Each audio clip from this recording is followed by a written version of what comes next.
Everyone, आप सभी का हमारे चैनल आयुर्पथगामिनी बाय जीसीएम में हार्दिक स्वागत है।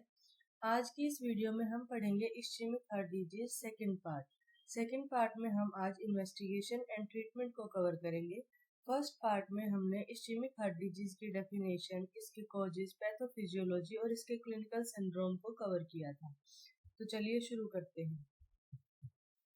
इन्वेस्टिगेशन, सबसे पहले है ईसीजी करवाएंगे पेशेंट की। तो वहाँ पे क्या मिल सकता है हमें? अगर एसटी डिप्रेशन होगा तो वो क्या डिनोट करेगा कि इस्चीमिया है, और अगर एसटी एलिवेशन है तो वो इंजरी या इन्फाक्शन को डिनोट करता है। क्यू वेव होगी तो क्या होगा? इन्फाक्शन। एसटी डिप्रेशन, ये तीनों स्टेप बाय स्टेप। अगर डिप्रेशन हुआ तो यानी कि इस्चीमिया है, एसटी एलिवेशन हुआ तो इस्चीमिया रिवर्स नहीं हुआ है, इंजरी शुरू हो गई है, और क्यू वेव अगर बन गई है तो वो क्या शो करेगा कि इन्फाक्शन है।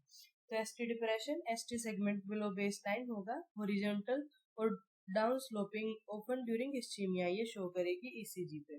अब एसटी एलिवेशन होगा तो ST segment above base line, जो आइसोइलेक्ट्रिक लाइन है उससे अबोव शो होगा, और ये क्या इंडिकेट करेगा? एक्यूट इंजरी या इन्फाक्शन को। और Q wave, initial negative deflection जो क्यूआरएस कॉम्प्लेक्स का होता है वो।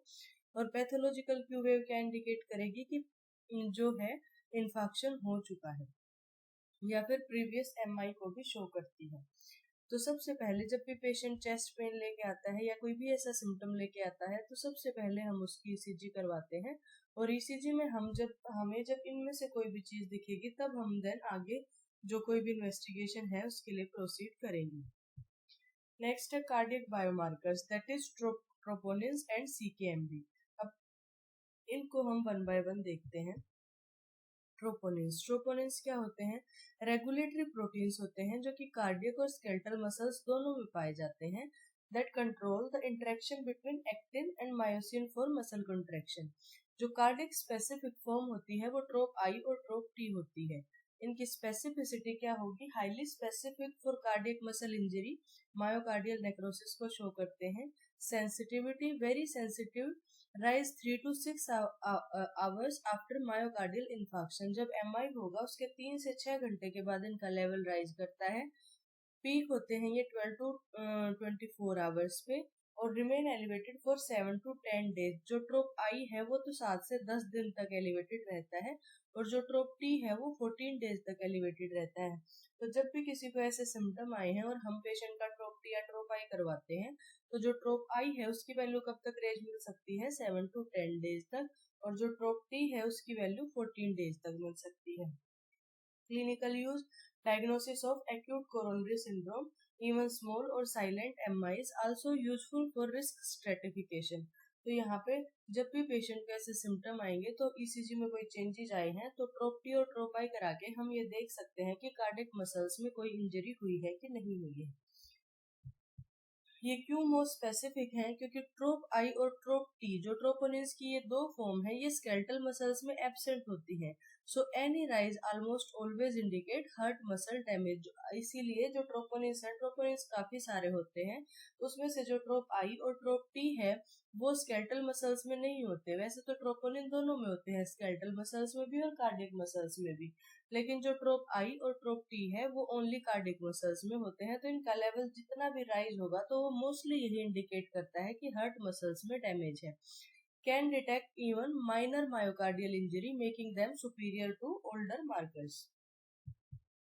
नेक्स्ट है CKMB, creatinine kinase MB. CKMB क्या है? आइसो एंजाइम है क्रेटिनिन काइनेज का, और ये प्रीडोमिनेटली हार्ट मसल्स में पाया जाता है, लेकिन ये आल्सो स्मॉल अमाउंट में स्केलेटल मसल्स में भी पाया जाता है। तो ये क्या होगा? मॉडरेटली स्पेसिफिक है, can be elevated in skeletal muscles injury, trauma या सर्जरी। तो अगर पेशेंट को चेस्ट पेन है और साथ में कहीं एक्सीडेंट हुआ है या ट्रोमा हुआ है तो इतना ज्यादा स्पेसिफिक ये टेस्ट नहीं होगा। सेंसिटिविटी इसकी क्या है? ये सेम है, 3 to 6 आवर आफ्टर एमआई ये राइज करता है, और ये पीक भी 12 to 24 आवर्स पे होता है, लेकिन ये नॉर्मल 48 to 72 आवर्स पे हो जाता है।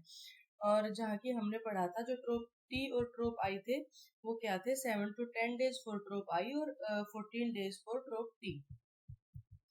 तो अब यहाँ पे क्या है? ये इस नॉर्मल आ जाता है 48 से 72 घंटे में, तो शॉर्टर देन ट्रोपोनिन्स है।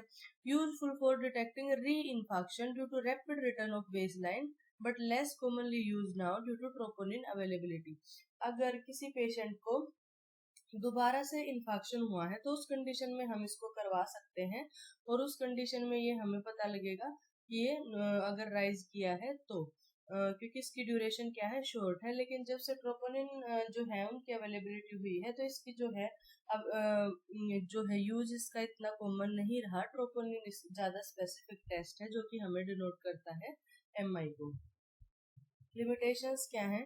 CKMB can be falsely elevated after muscle injury, strenuous exercise या किडनी डिजीज। लेस सेंसिटिव है for small MIs, specially non ST elevation MIs. Troponin gold standard है for diagnosing myocardial infarction. CKMB is mostly used in special situations like suspected re-infarction after recent MI or when troponin testing is not available. जब री-इन्फेक्शन है recent MI के बाद तब, और जब troponin test नहीं हो रहा है, किसी भी कारण से अवेलेबल नहीं है, तब हम CKMB टेस्ट जो है वो करा सकते हैं।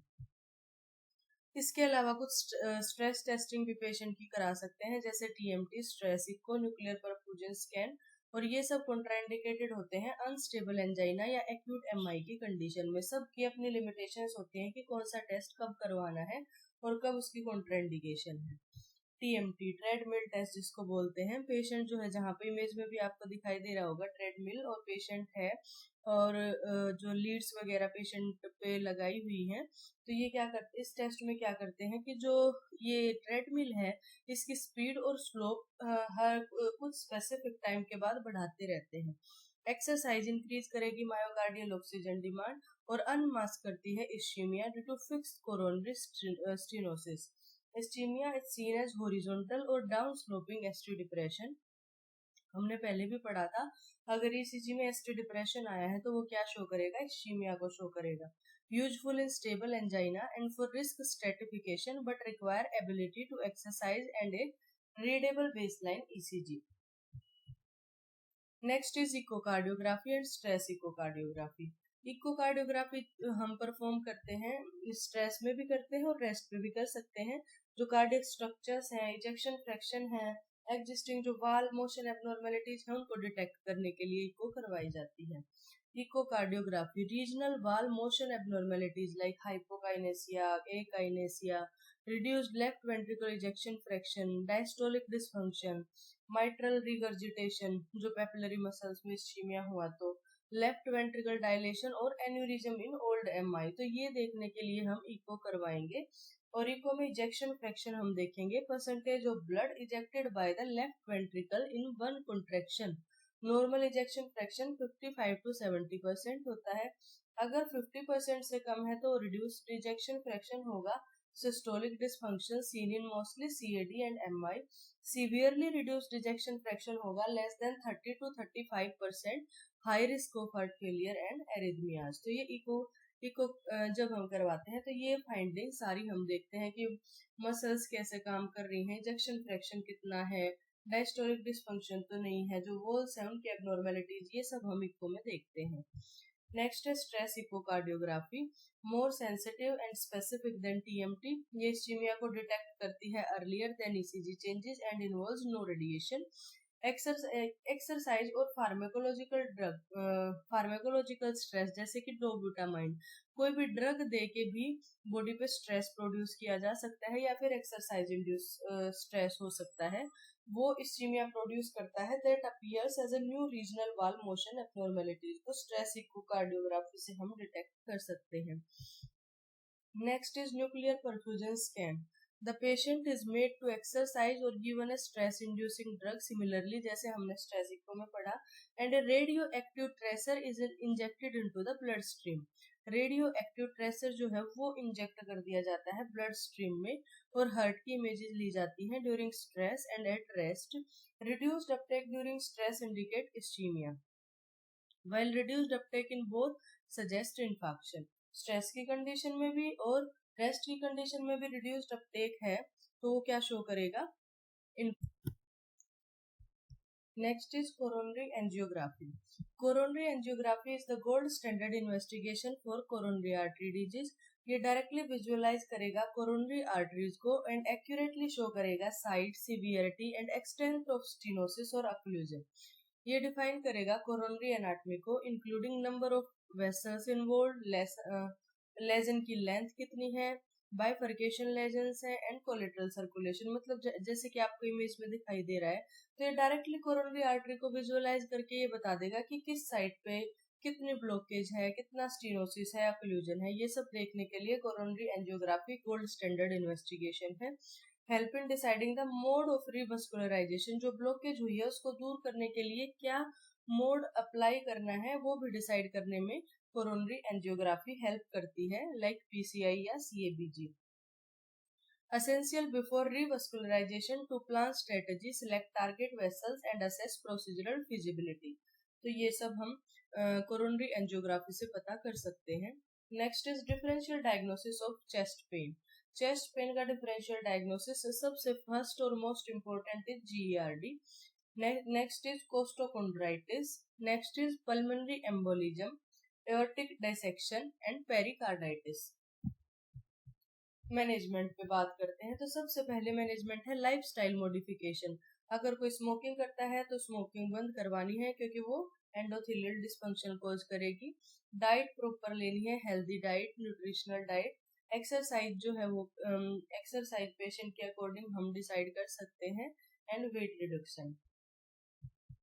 मेडिकेशंस में कौन कौन सी मेडिसिन दी जा सकती हैं, जैसे कि एंटीप्लेटलेट ड्रग, एग्जांपल एस्पिरिन जो कि ब्लड क्लॉट्स को प्रिवेंट करेगी। बीटा ब्लॉकर जो कि हार्ट रेट और ब्लड प्रेशर को कम करेंगे। स्टेटिन लो कोलेस्ट्रॉल लेवल करेगा। नाइट्रेट क्या करेंगे, चेस्ट पेन को रिलीव करेंगे by dilating the blood vessels.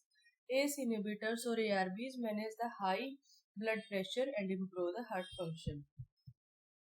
अब जैसे मोरफिन आईवी मोरफिन सल्फेट दिया जाता है। ये क्या करता है, रिलीव करता है चेस्ट पेन को और एंजाइटी को, विनोडाइलेशन करता है, रिड्यूस करता है प्रीलोड को और मायोकार्डियल ऑक्सीजन डिमांड। नेक्स्ट है ऑक्सीजन। नेजल कैनुला से या मास्क से हम ऑक्सीजन देंगे पेशेंट को। ये इंप्रूव करेगी oxygen supply to ischemic myocardium only when SpO2 is less than 90% और रेस्पिरेटरी डिस्ट्रेस की कंडीशन में पेशेंट है, तभी हम ऑक्सीजन देंगे। नाइट्रेट सबलिंगुअल भी दिए जा सकते हैं और आईवी भी दिए जा सकते हैं। नाइट्रेट का क्या मोड ऑफ एक्शन है, कोरोनरी वेसोडाइलेशन करते हैं, प्रीलोड को कम करते हैं और इस्चेमिक जो चेस्ट पेन है उसको रिलीव करते हैं। एस्पिरिन 150 to 325 mg में चबाने के लिए पेशेंट को दी जाती है।